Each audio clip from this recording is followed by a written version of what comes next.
Hey there, fellow road traveler. Welcome. I'm John the Mouse. I have been in the trucking industry for over 20 years. I have been sharing different sites along the way and will continue to tell you my raw stories, expert tips, and must-know insights for your home and business to keep you rolling. Learn the ins and outs of heavy machinery, master road conditions, and drive alongside the different trucking lifestyle.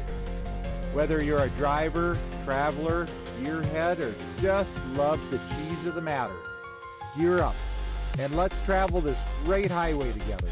DIY custom firebrick production for Vogelzang wood stove, 6-year build, login recipe. This video took over 6 years to make. I'm going to take you through the years of making different fire bricks and show you what I've learned working on my fireplace. After doing all that hard work of cutting all that wood with your chainsaw, stacking it, letting it dry for years, you would like to use it in your fireplace. I think I should give you a little background on this fireplace that we're going to make the bricks for. I got a Vogelzang brand of fireplace.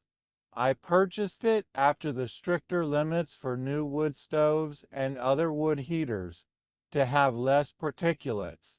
The rule was published March 16, 2015. The wood stove didn't even make it a year without the metal parts disintegrating that was holding the ceiling firebrick.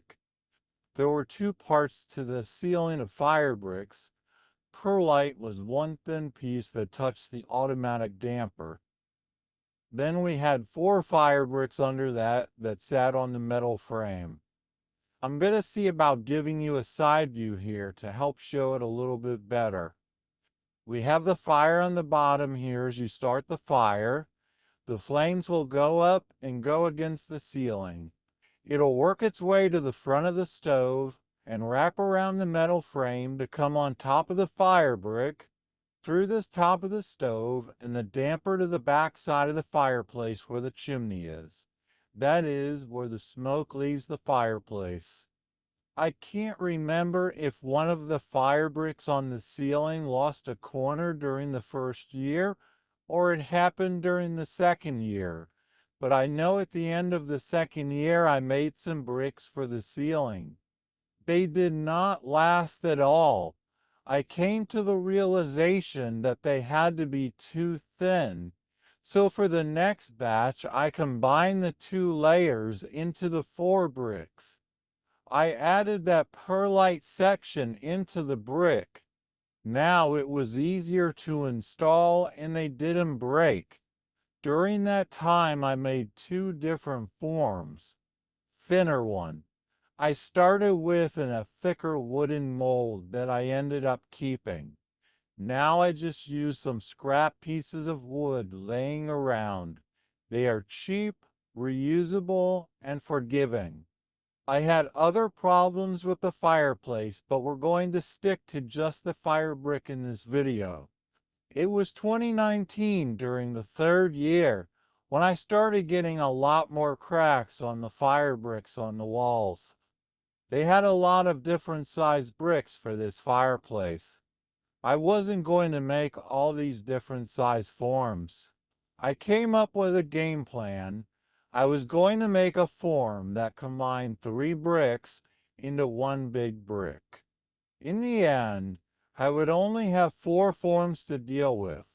The walls and floors, I would have to do them twice, 1 for each side, but I was okay with that.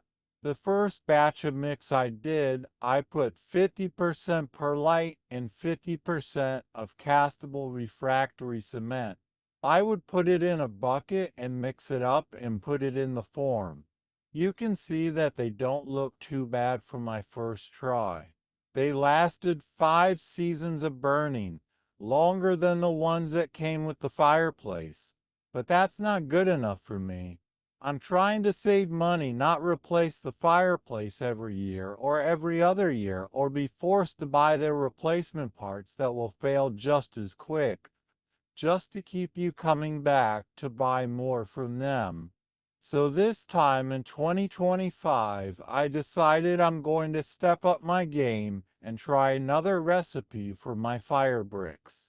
In US 286-5772A patent, they have perlite at 16 to 20% of the mix for making firebricks. This time I'm adding 33% perlite that you find in the planting section. I'm adding 33% of castable refractory cement that's in the bucket, the same stuff I used before to make my firebricks. You can see that it has its own blend of stuff that looks like sand. The next item I put in was the refractory cement. I put the last 33% into the bucket. You notice that it's a very fine powder, so be careful when you pour it in. You might need a mask if you don't want to breathe in the dust. You can find this bag at places like Menards over where they store the bags of cement. Now I add some water and start mixing it up. Add a little bit as you go. I actually like the looks of this, so when you're happy with the looks, you can start putting it in your used forms.